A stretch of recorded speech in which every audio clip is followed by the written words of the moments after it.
ঠিক কর দে তো তো বল ওই গুরুর ফার কত এঁডে অঁডে 10 টিয়ার বাদাম লইলে 8 টিয়ার সুলি সুলি বের ফেরত গলায় দিও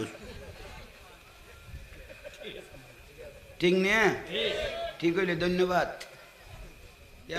ডরে মা বাপের কথা পর্যন্ত নখদ দে স্বামী হল আসো তো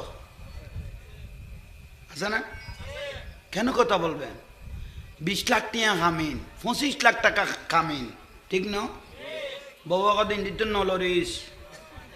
এড়ে যাবি খামিন দিয়ে রে যাবি দে তো তোরও কোনো কই এত টাকা খামিন দেওয়ার জন্য কিডনি দুনুয়ে বেশি তো কবার নহর এই সহর নেই ইয়াল্লাই ফিসের ভাই হলো বাদ বাগ করে ফেলাত দে না ও ভাই আরা আসি বই যা আগে ইন্দির তুন সিরিয়াল করিবি দে সামনে তুন বাতে গুন্দি যাইস ফিচ্ছে ন ফিচ্ছে কদুয়া সাত দোয়ানত বই